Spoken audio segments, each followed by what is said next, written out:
ప్రజా పాలనలో ఏం జరుగుతా ఉంది? మొన్న సిద్దిపేటలో నా క్యాంప్ ఆఫీస్ మీద దాడి చేసే ప్రయత్నం చేసినారు.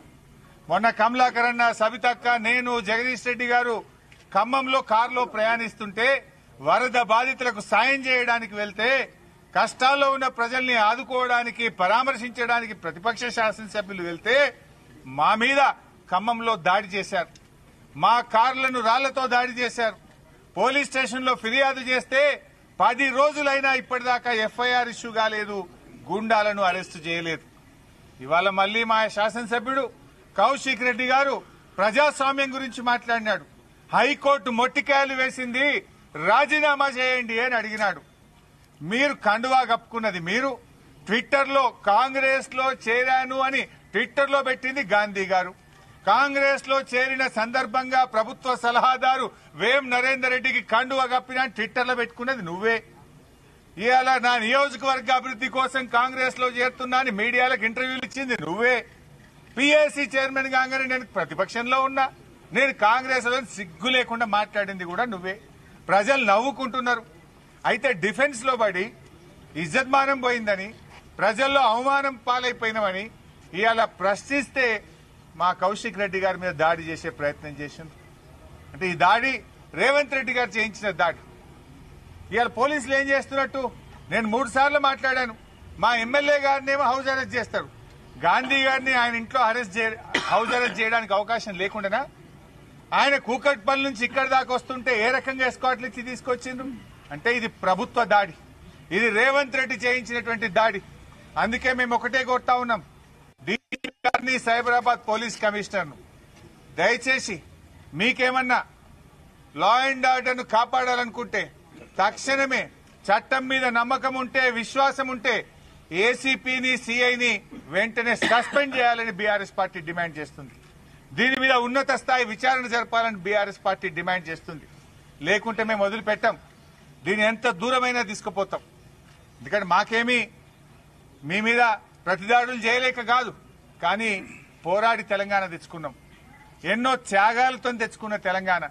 10 ఏళ్ల కేసీఆర్ పాలనలో కంటికి రెప్పలాగా ఈ హైదరాబాద్ ను కాపాడుకున్నాడు కేసీఆర్.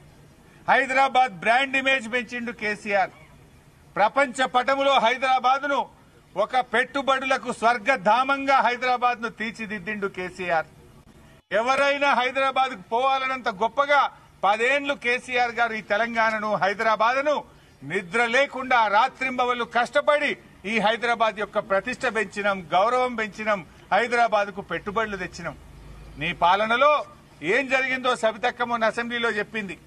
నీ 9 నెలల పాలనలో ఇవాళ ఈ రాష్ట్రంలో 1800 అత్యాచారాలు జరిగినాయి, 2600 మర్డర్లు జరిగినాయి, పెట్టుబడులు తరలిపోతా ఉన్నాయి. హైదరాబాద్ లో ఈ నగరానికి ఏమైంది అని పతాక శీర్షికన పత్రికల్లో వార్తలు వస్తా ఉన్నాయి. ఒక్కొక్క రోజు హైదరాబాద్ లో 4 మర్డర్లు అవుతున్నాయి. పట్టపగలు అత్యాచారాలు అవుతున్నాయి. ఈ హైదరాబాద్ లో పట్టపగలు ఎమ్మెల్యే మీదనే దాడి చేస్తే ప్రజలకు ఏం మెసేజ్ పోతుంది? ఒక ఎమ్మెల్యేకే రక్షణ లేకపోతే ఇంకెవడన్నా వచ్చి హైదరాబాద్ లో పెట్టుబడులు పెట్టడా? అందుకే ఈ రాష్ట్రం నుంచి వచ్చిన కంపెనీలు వాపస్ వెళ్లిపోతా ఉన్నాయి, పెట్టుబడులు రాకుండా పోతున్నాయి. హైదరాబాద్ ప్రతిష్ట దెబ్బతింటా ఉంది, మసకబారుతా ఉంది. హైదరాబాద్ లో గౌరవం, హైదరాబాద్ లో ప్రజలకు రక్షణ లేకుండా పోతా ఉంది. ఇలా ఆలోచించండి. ఇలా రియల్ ఎస్టేట్ వ్యాపారం మొత్తం బంద్ అయిపోయింది హైదరాబాద్ లో. కొత్తగా కంపెనీలు రావడం లేదు, ఉన్న కంపెనీలు వాపసు పోతున్న పరిస్థితి ఉంది. ఇవాళ ఇది పూర్తిగా ప్రభుత్వం యొక్క వైఫల్యం. ఇది రేవంత్ రెడ్డి వైఫల్యం.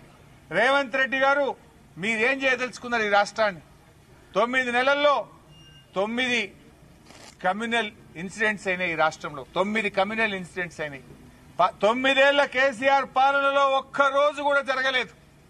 చాలా జాగ్రత్తగా కాపాడుకున్నాం ఈ రాష్ట్రాన్ని. మేము దాడి చేయలేకనా? ఈ రాష్ట్రం, ఈ ప్రజలు మాకు బాధ్యత ఉన్నది. ఎంతో కష్టపడి తెచ్చుకున్న తెలంగాణని మేము చాలా బాధ్యతాయుతంగా ఆలోచిస్తున్నాం. కానీ నువ్వు చేస్తున్నదేంది? ఈ రాష్ట్రం యొక్క ప్రతిష్టను మంటగలిపే విధంగా చేస్తా ఉన్నావు. అందుకే మేము డిమాండ్ చేస్తున్నాం, సిపి గారు, డీజీపీ గారు చట్టాన్ని కాపాడండి. మీరేం ప్రభుత్వాలు శాశ్వతం కాదు. ఒకవేళ మీరు సరిగా స్పందించకపోతే ఏ పోలీస్ అధికారులైతే కొమ్ము కాస్తున్నారో భవిష్యత్తులో తగిన మూల్యం చెల్లించుకోవాల్సి వస్తుందని కూడా నేను వారిని హెచ్చరిస్తా ఉన్నా. Don't think that power is